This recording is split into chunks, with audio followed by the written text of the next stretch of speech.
I want to get very serious with you guys quickly. As I've documented before here on IGN and my own personal travels, I have an addiction problem. It's not drugs or alcohol or cigarettes or anything like that. It's actually plastic toys that Nintendo releases whenever they want to, however they want to, in small quantities. They're Amiibo. Yeah.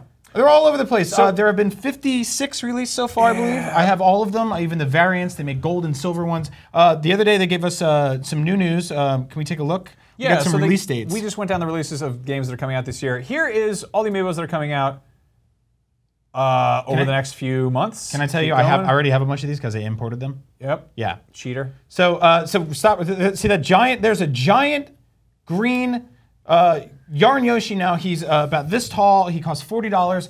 They're basically just saying that anything could be an Amiibo. Anything. It could be a card. It could be a toy. What if they released a 3DS that was an Amiibo? So you just put your 3DS on top. You put it on top of another thing.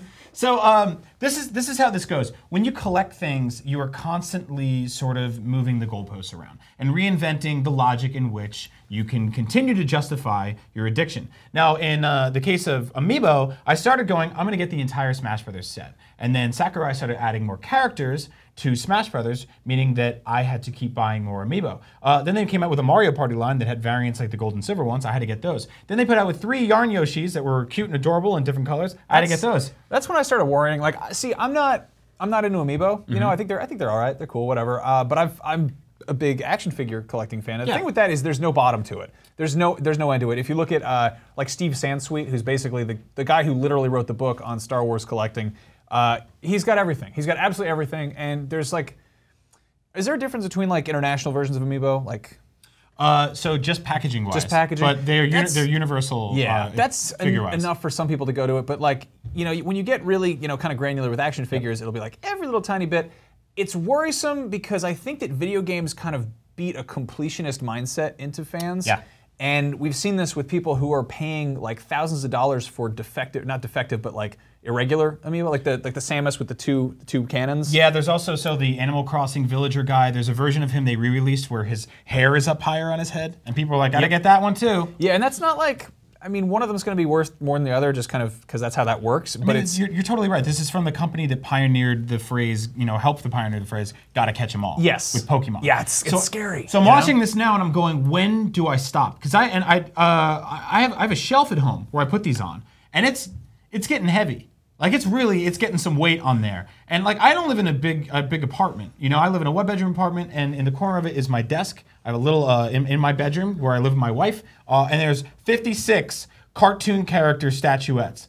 That's gonna hit 60 or 70 or 80 or 90. We're not even through it. We're not even past Thanksgiving here. Let's take a look.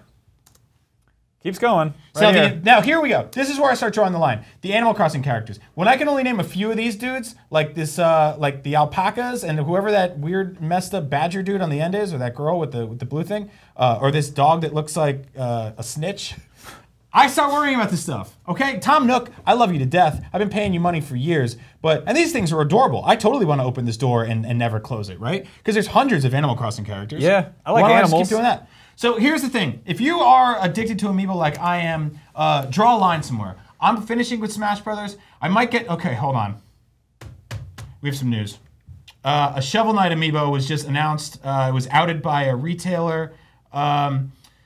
This is how he's it not happens. even in Smash Brothers. We don't even know how he's going to work with the game. It says they add him to Smash it's going to Brothers, work with upcoming. Now, Shovel Knight's a game that sold 700,000 copies. This is not a. This is now they are making Amiibo out of everything. This is dangerous. We got to be careful out here. This is very careful. Remember that addiction is a slippery slope. You could end up buying hundreds of these things. So work with me here. Help me figure out a way to step away from this. Do I need to start addicting myself to other things? Do I need to hang out with Max more often? Do I need to start buying new things entirely?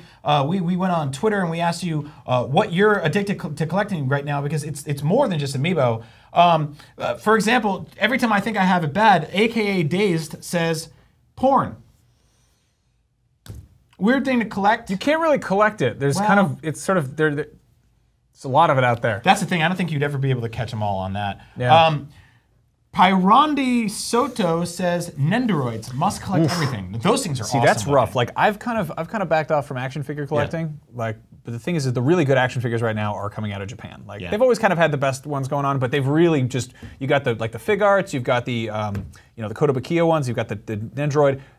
They're like $50-$60 a pop, which is like used to be like you go down to Suncoast and buy a McFarlane toy for $10, and now it's like. I'm gonna have to go on HobbyLink Japan and get something that's not gonna show up for 18 months. Swap out their faces. It's so cool. Their poses. You got those little tiny Metal Gear guys. You can move their eyeballs around. That's crazy. And Max, finally, at Dash Stampede says comics. It's an addiction. I know you can speak to that. Yeah. So I'm trying to follow you and collect something, but have like a limit to it, and just be like, I told myself I'm gonna get every single Uncanny X-Men that came out in the 1980s, in the decade of the 80s. And I have a lot of that already. Like I have like a pretty good collection of it. Problem is not the early parts. And when you get to the early parts of it, when it's like introducing characters like, I guess Kitty Pryde, she was towards the end of the 70s. But it's showing up new characters, and it's like, oh, it's the first appearance of Rogue. And I'm like, oh, that comic is really expensive. And, you know, it's tricky. William Thomas at Bramblefoot says, shut up, Brian. You will buy them all. Don't lie to yourself. You're going to buy a lot of Amiibo. He's right. He's right. This is a very... Very scary thing. Alden says, I don't even have a Wii U, but I want that 8-bit Mario. So that's the other thing. There's an 8-bit Mario with blue pants that you can only get right now in America by buying a $300 Wii U bundle. You know how you get out of that? You stop.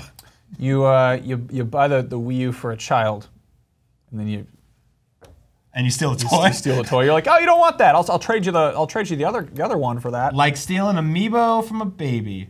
Kids like probably blue colored things more than like brown, like sepia tone stuff. Finally, Joshua Nedich, that's at Chester Chivo, says, do you open your Amiibo?